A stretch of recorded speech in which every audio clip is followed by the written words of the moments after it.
Have you ever had someone pull away from you just when things started to feel real, only to leave you wondering if they ever really cared at all? I'm Jim Rohn, and in today's video, we're breaking down one of the most painful, confusing patterns in modern relationships, why avoidantly attached people walk away, and what actually makes them come back. And no, it's not what you think. Most people believe that if you just love them harder, explain more, or stay patient long enough, the avoidant will eventually see your worth and come back. But the truth is, they don't come back because you waited. They come back when something changes, and that change has everything to do with you. Avoidant people don't fear love, they fear vulnerability. When the relationship starts to feel emotionally intimate, they pull away not because they're done with you, but because their nervous system goes into survival mode. And if you chase them when they pull away, it confirms their fear. It makes them feel cornered, and it pushes them further. So what's the solution? In this video, I'll walk you through the psychology behind avoidant behavior, what really causes them to detach, and I'll show you what makes them rethink everything. You'll learn the quiet, powerful shift that flips the dynamic, not through manipulation, but through self-respect. Because here's the bottom line. Avoidants don't come back to the version of you who tolerated breadcrumbs. They come back to the version of you who doesn't anymore. If you've ever felt abandoned, confused, or caught in an emotional tug-of-war with someone who just couldn't show up, this video is for you. So stay with me to the end. This could change the way you see love loss and your own power in relationships. And if you're ready to stop chasing and start healing, make sure to subscribe to the channel. Tap that like button if this already resonates, and drop a comment below to share your story. Now, let's get into it. Let's begin with the root of it all, why avoidants behave the way they do in the first place. Because if you don't understand where the pattern starts, it's easy to take their withdrawal personally. But this isn't really about you. It's about how their nervous system was wired long before you ever entered the picture. Avoidant attachment usually begins in childhood. It forms in homes where emotional needs were ignored, minimized, or met inconsistently. These are environments where children learned very early on that vulnerability wasn't safe. If a parent was emotionally unavailable, unpredictable, or dismissive, the child had to adapt, and the adaptation often looked like shutting down. Emotionally, internally, they learned that if they needed too much, they'd be disappointed. So instead of reaching out, they turned inward. They became self-reliant, not by choice, but by necessity. And over time, that self-reliance became their identity. Fast forward to adulthood, and these same people may appear independent, calm, and self-contained in relationships. But underneath that surface is a body that's still operating under the belief that closeness is dangerous. That if I let you in, I could lose myself. Or worse, you'll leave and I'll be left exposed. That's the script they're running. And it kicks in most powerfully when emotional intimacy starts to deepen. When the relationship becomes more than just casual. When things get vulnerable. What happens next is almost automatic. Their nervous system goes into survival mode.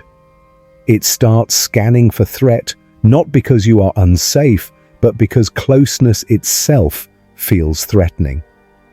And the avoidant's go-to strategy to restore safety is distance. That can look like pulling away, ghosting, becoming critical, or suddenly saying they need space. It's not a conscious rejection, it's a reflex. And if you chase them in that moment, it doesn't calm them down. It actually makes the fear worse, because now it feels like they're being emotionally invaded, so they retreat even further. This is why understanding the root of avoidant behavior is so important.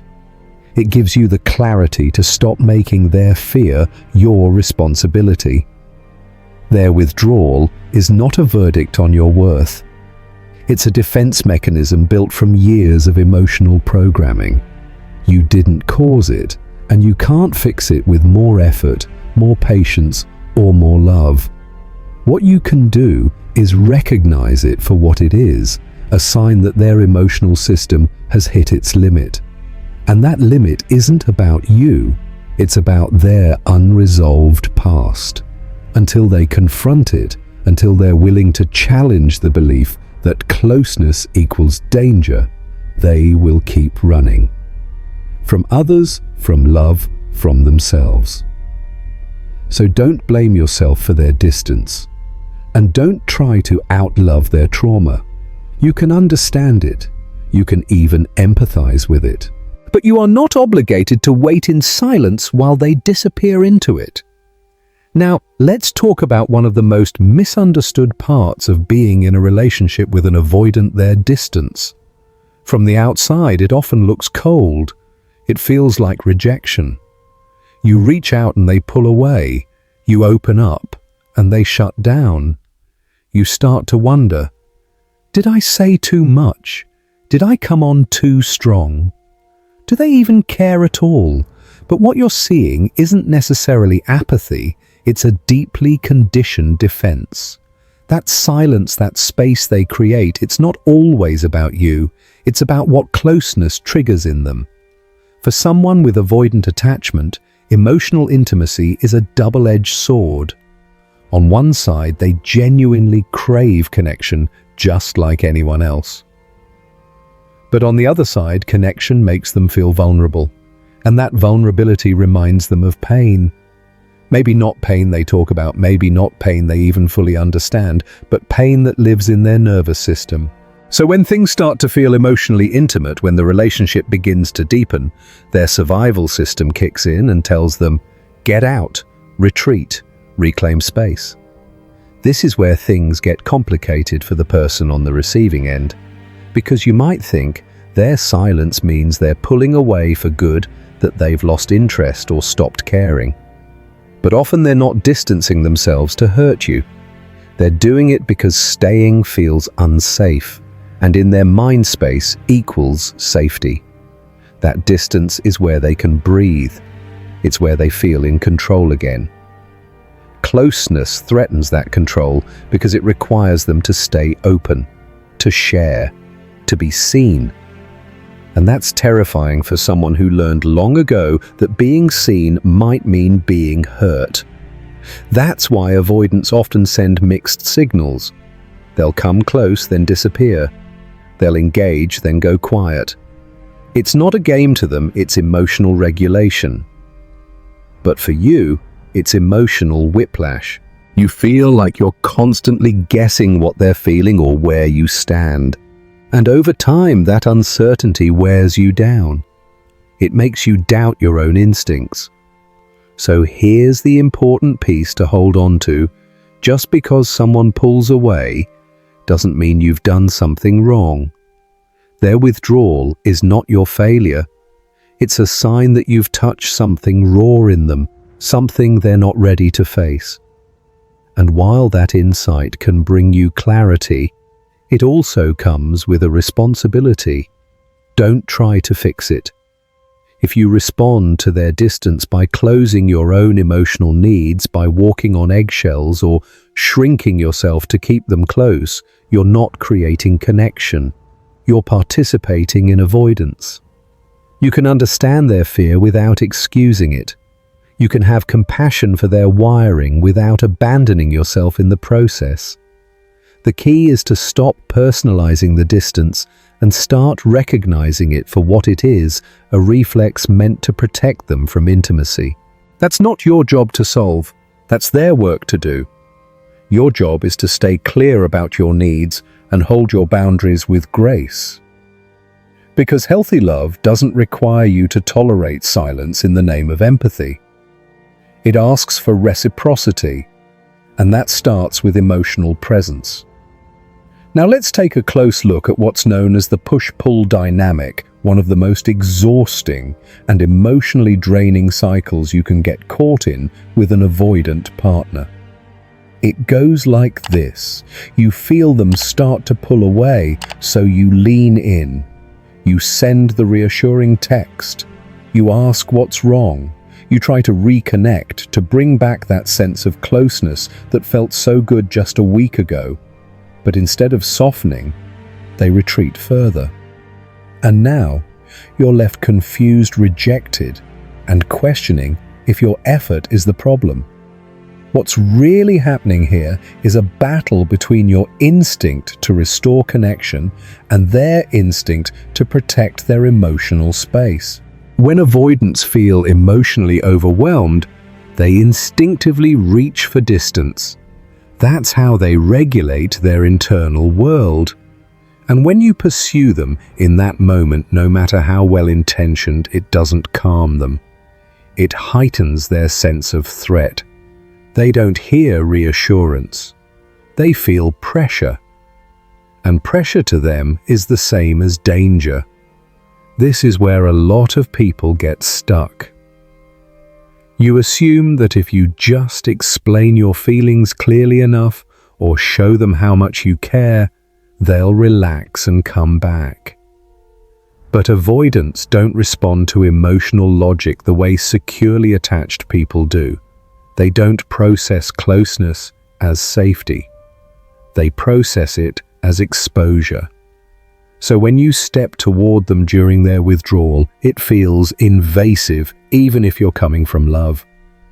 And because they don't know how to handle that emotional exposure, they push harder to regain control. That control is the key. Avoidantly attached individuals thrive when they feel in control of the emotional pacing. When they set the tone, the distance, the intensity, they feel safe. But the moment they feel someone else trying to drive the emotional connection forward, it's like a silent alarm goes off. It doesn't matter how calmly or kindly you're doing it. The fear kicks in. So they do what they've always done. They pull back, shut down, or sometimes sabotage the closeness altogether. Now here's where this gets dangerous for you. If you don't understand this pattern, you'll start internalizing their withdrawal. You'll try harder, reach more, prove your loyalty. And without realizing it, you begin to abandon your own emotional needs just to keep them from disappearing.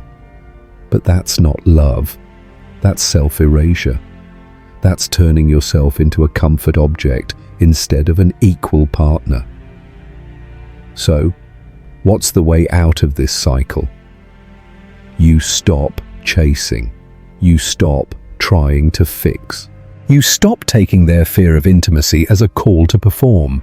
You match their emotional distance not as a game, but as a boundary. Because only when the avoidant sees that their pattern no longer controls the dynamic do they have the chance to confront it. Remember, if you keep running towards someone who runs from intimacy, the relationship becomes a one-way sprint toward nowhere. Stand still. Let them feel what it's like to lose access to your presence. That's not manipulation. It's self-respect. One of the most powerful things you can ever learn in life, especially if you want to stop being manipulated, is how to tolerate being disliked, misunderstood, or even rejected. Now that's not easy. Most people are wired to avoid discomfort. We want to be accepted, we want to be liked, and we want to feel safe in our relationships. That's normal. But if you're not careful, that deep desire for approval can become a lever that other people pull to control your behavior. The moment someone senses that you'll do almost anything to avoid conflict or rejection, you become vulnerable. They don't even have to raise their voice. A sigh, a silence, or a slight change in tone might be enough to make you bend your boundaries or stay silent when something doesn't feel right. Manipulators, whether intentional or not, often rely on this exact dynamic. They don't need to use threats or harsh words. They just need to make you feel like standing up for yourself will cost you the relationship. And if your emotional system isn't prepared for that discomfort, you'll fold. You'll apologize when you didn't do anything wrong. You'll agree when you want to say no. You'll shrink down to fit their comfort level just so you don't lose connection. But here's the truth. If the price of being in a relationship is your emotional freedom, it's too expensive. That's why learning to sit with discomfort is essential. It's like building emotional muscle. At first it feels painful.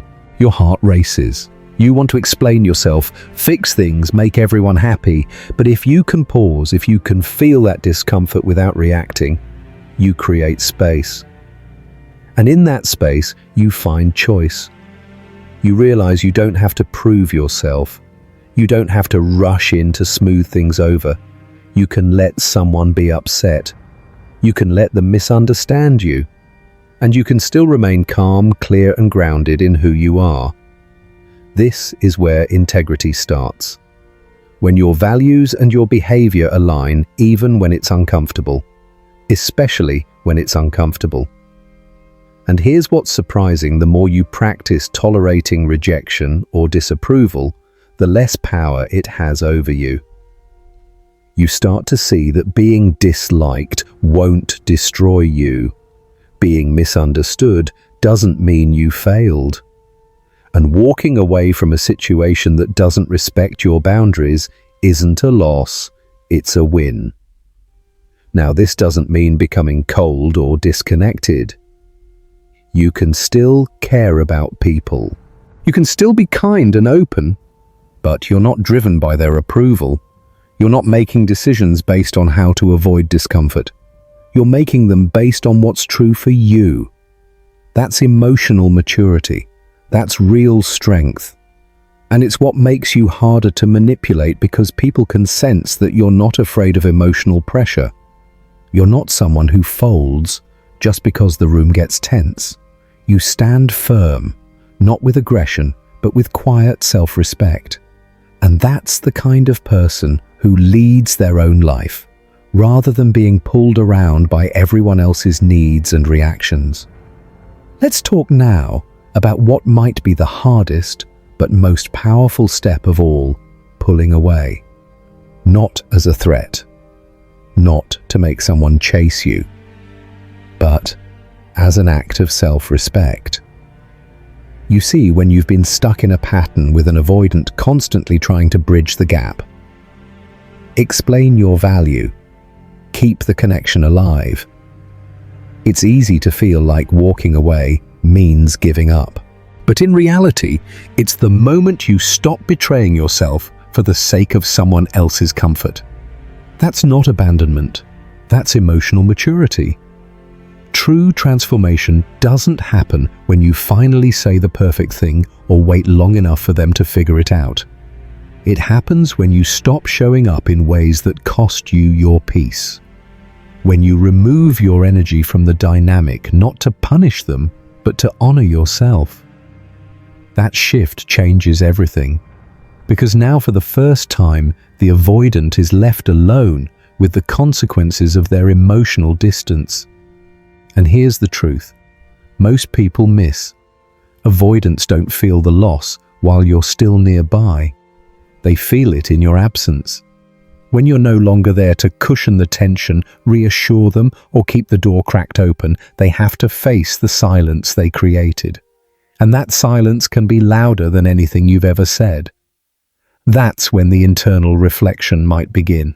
They may start to wonder why they keep ending up alone, why closeness always seems to slip through their fingers. But that process only starts when you stop making it easy for them to avoid it. Some avoidants will reflect, some won't. And you have to be okay with that. Because pulling away isn't about manipulating a return, it's about choosing a standard. A secure person doesn't beg for connection. They create space for mutual effort to show up. And if it doesn't, they keep walking, not because they're cold, but because they've learned that love without presence is just emotional fantasy. Here's what's powerful about that moment: it's when you finally become someone they can no longer control emotionally. Someone who no longer dances to the rhythm of their push-pull game. And ironically, that's when they may start to wake up. Not always. But if they're capable of growth, that absence, your absence, is what often activates it. But again, that's not the point. The point is that you stop betraying yourself in hopes that they'll stop betraying the connection. You stop waiting for a return and start walking toward a life where love feels safe, clear, and mutual. And in doing so, you give them the opportunity to step up, not because you demanded it, but because they chose it. And if they don't, you've still won, because you chose self-respect over self-abandonment. And that's how real lasting change begins, not in them, but in you. Let's bring everything we've covered into focus.